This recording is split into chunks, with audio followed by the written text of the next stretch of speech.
Back in November, we did a video on the 7 best attacking trios in world football right now. It was a big hit, but being the moron I am, I didn't think to follow up on it. Today, I'm putting that right by taking a look at the 7 best midfield trios in world football right now. As with the attacking trios video, we have ranked the players out of 10 in terms of their individual qualities, and out of 10 once more in terms of their talents as a unit to give a combined score out of 20. Also, as with our attacking trios video, we're not just throwing the best 3 midfielders in a team together. To feature, the team must play with a midfield 3 on a regular basis, and I have largely gone with the 3 who have played together most frequently this season rather than the 3 who I feel are the best, with the exception of injuries. Here are our 7 best midfield trios right now. Jorginho, Kante and Kovacic. It could be a 3 of Jorginho, N'Golo Kante and Ross Barkley rather than Jorginho, N'Golo Kante and Mateo Kovacic, but we went with the latter since Kovacic has had more game time than Barkley this season, albeit not by much. In truth, it's much of muchness with those two, and it wouldn't affect the Chelsea trio's overall ranking out of 20 or their position in this 7, whoever we had gone with. Kante is the outstanding player in the Chelsea midfield, having been absolutely sensational since his arrival in the Premier League in 2015. Since then, the Frenchman has won consecutive Premier League titles with 2 different clubs, made the PFA Team of the Year in both of those campaigns, won the Premier League Player of the Season award in 2017, and helped himself to a World Cup title with France in 2018. However, Kante has been a source of controversy at Stamford Bridge this season. Having signed a lucrative new deal over the summer, the tireless midfield disruptor has been dislodged from his natural berth in holding midfield by Maurizio Sarri, moved wider and further forward. Sarri said he wanted a technical player as his pivot in the middle of the park, but some have questioned moving Kante when he was one of the most effective players in the world in his position. The man who replaced him there, Jorginho, has also come in for some criticism. Having started the season brightly, it soon became clear that everything Chelsea did went through the Italian. Teams targeted him, and neither Jorginho nor Sarri seemed to have a solution, with the midfielder having been largely restricted to playing it safe over the last few months. Kovacic, meanwhile, who is on loan from Real Madrid, gives you a bit of everything. He has good stamina, technique, and an eye for a pass. This Chelsea trio haven't quite clicked enough to put them among Europe's elite, but they're all good players and they deserve 7th place. Winks, Sissoko and Eriksen. On paper, one could make a case for Chelsea's midfield 3 being superior to Tottenham's, but on the pitch, we take the Spurs trio.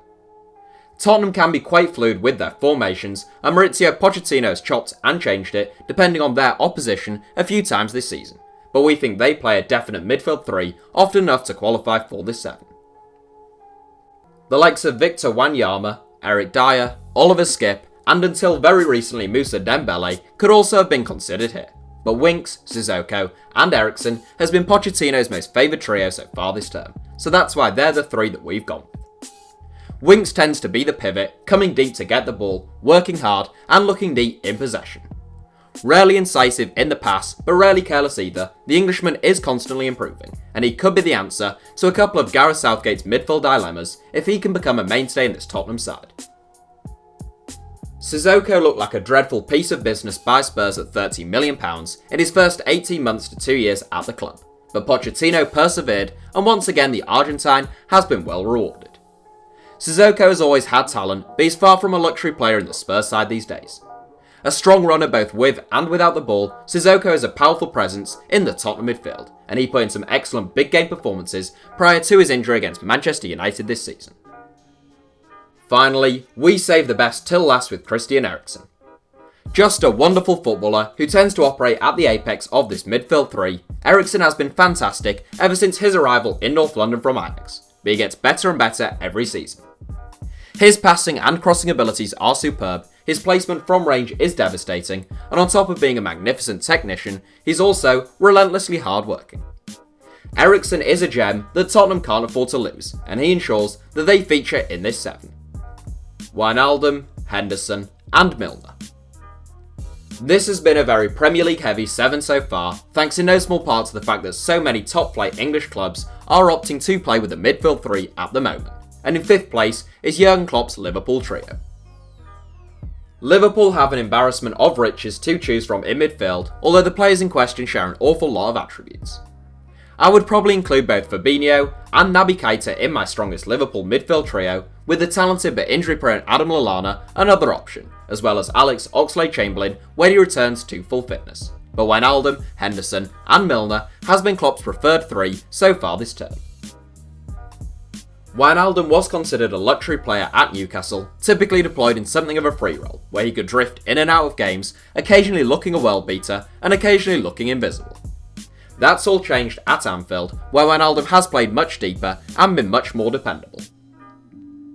Henderson is Liverpool's club captain, typically operating at the base of this three, where he brings grit, determination and lots of diagonal balls out to the flanks. There were question marks about Henderson's role following the arrivals of Fabinho and Keita, but he has played 26 games already this season. And lastly, we come to James Milner, who has proved a magnificent piece of business as a free transfer by the Reds.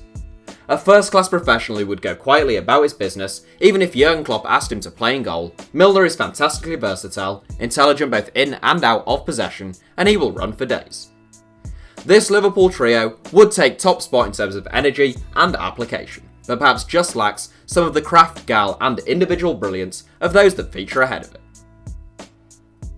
Khedira, Pjanic and Matuidi. Following a tough battle for the Serie A title last season, Juventus look a pretty safe bet to retain their title this term. Their midfield trio has been a big part of that, although the signing of Cristiano Ronaldo didn't hurt, but it's those midfielders who we focus on today. Again, Juve also have the likes of Emre Can and Rodrigo Bentancur to call upon in the midfield department, but Khedira, Pjanic and Matuidi would seem to be their preferred choice when all are at 100%. It took me a while to really understand why Sami Khedira was rated so highly by so many top managers. No one wins league titles in 3 different countries, a Champions League and a World Cup by accident, and Khedira was no exception. Such an intelligent defensive all-central midfielder, Khedira's positioning and awareness out of possession are exceptional, and his composure and thought on the ball isn't far behind. Pjanic is the pick of the three, by far, and looks comfortable in holding, central or attacking midfield. A magnificent passer of the ball with great vision, Pjanic is always looking for that killer pass, and he's also an absolute menace from set pieces. Regularly among Serie A's top goal providers, Lyon legend Jorginho called Pjanic the best free kick taker in the world, and we'd say he has decent credentials to be able to pass judgment. Finally, we come to Blaise Matuidi, who appeared to be an absolute snip for the Italian Giants at just 20 to 30 million euros, depending on add-ons in 2017. Matuidi had been an important player at PSG, and he's now a very important one in Turin. A master in the dying art of box-to-box midfield play, Matuidi is quick, sharp in the tackle, and just relentless in the amount of miles he clocks up every game. The only concern would be how long Matuidi can keep up those energy levels aged 31. Busquets, Rakitic, and Arta. Barcelona are spoilt for choice in the middle of the park, despite the departures of Andres Iniesta and Paulinho over the summer, and Denis Suarez this January. Sergio Busquets and Ivan Rakitic are nailed on when fit, and then it's a question of Arta, Arturo Vidal, Sergio Roberto, Carlos Elena, and even Philippe Coutinho for that third spot. We think Coutinho looks settled among the forward line rather than in midfield now, so it was really a case of Arta or Vidal, both of whom are fantastic footballers. Arta has been identified as a potential long-term replacement for Xavi, which is easier said than done. The 22-year-old who joined Barca from Gremio plays with an intelligence beyond his years. His touch, technique and decision-making are all excellent, and Lionel Messi has been quick to praise the talented Brazilian. Fellow South American Arturo Vidal arrived at the Camp Nou from Bayern Munich in the summer, bringing an injection of bite and energy to the Barca midfield. Vidal has a phenomenal work rate and is fierce in the tackle, as well as having decent technique. You can take your pick, but when forced into a decision, we looked to the future and went with Arta. Busquets is a player we've spoken about frequently on this channel, and he was one of just 5 currently active players to make our list of the 100 greatest footballers of all time, so regular viewers and subscribers will know how highly I rate him. Busquets is one of the finest midfield pivots of all time, and one of the most intelligent footballers I've ever seen. Then we come to Ivan Rakitic, who gives you a bit of everything. He can play anywhere in the spine of a midfield, he works hard, he's creative, and even presents a threat when shooting from range. The 2018 World Cup finalist is 30 now, and he's about to eclipse 250 appearances at the Camp Nou, where he's won 12 trophies in 4.5 years. Casemiro, Modric, and Kroos. I have no doubt that some people will disagree with Casemiro, Luka Modric, and Toni Kroos ranking so highly in this 7 when Real Madrid are in the midst of a poor season. However, one swallow doesn't make a summer, and I don't believe Real's play can be put down particularly harshly on their form, even if they have been a little out of sorts. The combined departures of Zinedine Zidane and Cristiano Ronaldo is surely the defining factor there. What's more, even though this is a current 7, we can hardly overlook what these 3 have achieved together. In fact, it won't surprise you that these 3 are the only 3 in this 7 to have made our list of the 7 greatest midfield trios of all time, or to have even come close. Oh yeah, feel free to go and watch that video after we reveal top spot in this one if you haven't already. It's much more interesting. Right, starting with Casemiro, this Real trio has a bit of everything. Casemiro is of course the deepest of the 3, essentially operating as a midfield destroyer in front of the back 4. The tireless, muscular, and tough tackling Brazilian is very good at that, and all too happy to leave the creative duties to his comrades either side of him. We'll talk about Toni Kroos next, who is one of the finest passers of a ball in the modern era. Kroos' style has never really changed from his early days at Bayern, operating as a classy deep-line playmaker who rarely breaks a sweat. Kroos kept Real ticking as they won 3 consecutive Champions Leagues, but take your eye off him for more than a second and he'll split your defence in half. And then we save the best until last with Luka Modric. I've been a big fan of Modric since his Tottenham days, although the pendulum has rather swung from the Croatian being labelled as one of Real's worst signings of all time in his debut season to claims now that he is the best footballer on the planet. I'm unmoved by what the Ballon d'Or or FIFA Best Awards may say. Anyone who goes that far is rather silly, and that's being nice, but Modric is a remarkable player. He has all the vision, creativity and technique that Kroos does, as well as covering a tremendous amount of ground in the middle of the park. Modric is a terrific all-round midfielder, combining artistry, technique, a brilliant footballing brain and iron lungs. He's probably been the best midfielder in the world over the last 3 years, and if we looked at that period in its entirety, this trio would cruise into top spot. Clarifications. Right, normally we reserve the spot between first and second place for honourable mentions in these kind of 7s, but I'm so assured in my 7 that today we're not going to. Instead, I'm just going to clarify that teams with 3 very good central midfielders, let's say Bayern Munich, Borussia Dortmund, Atletico Madrid, or PSG, just as 4 particularly notable examples, don't feature, not because we don't rate their midfielders, far from it, but simply because we don't feel that they predominantly approach games with a definite midfield 3. Furthermore, this 7 is concerned only with club teams, no national teams, in case any of you were wondering on that front. Right, before we get to top spot, don't forget to subscribe to the channel if you haven't already, but you can also follow me on Twitter at HITC Sevens, where I like to share some of the brightest and best comments that we get. Not really, I tend to share the stupid ones, which is far more entertaining. You can also send us any video ideas on there, tell us what you like, don't like, and sometimes hear how my fantasy football campaign is getting along. Just a heads up on that, Elliot Pearce still tops our HITC Sevens mini league, so congratulations if you're watching Elliot. Meanwhile, Ludwig Akerlund and Hamish Langley occupy 2nd and 3rd place respectively. Your clueless host is still way down in 64th place out of 1,002 of you, so it could be worse, but I'm still hoping for a late charge. Okay, apologies to any of you who have no interest in that or no idea what I was even talking about, but here is your top spot. Fernandinho, Silva and De Bruyne. It has been claimed in the comments section of some recent videos that I must have Kevin De Bruyne posters up in my bedroom, which despite my hilarious response, is not actually true. I do think the Belgian midfielder is a special player though, and we think with his recent return from injury, Manchester City have the best midfield trio in the world.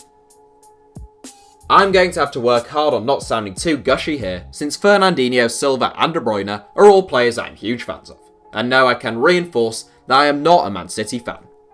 Starting with Fernandinho, the Brazilian is aging like a fine wine, and he just gets better every season. His performance against Liverpool earlier this term was just first class. He breaks up play as well as anyone, he carries out Pep's game plan to perfection, and he's no slugger on the ball either. replacing Fernandinho could prove to be Guardiola's toughest task at the Etihad. Everything that can be said about David Silva at this point has already been said. The Spaniard is now in his 9th season with Manchester City, and one could make a good case for this being his best yet. You could also make a good case for Silva being City's greatest ever player. Certainly we'd say it was between him and Sergio Aguero, and the little magician is understandably adored by the blue half of the city. And then there's Kevin De Bruyne, who, I must stress, I do not fancy. De Bruyne was comfortably Man City's best player last season, despite the team being absolutely superb from 1 to 11.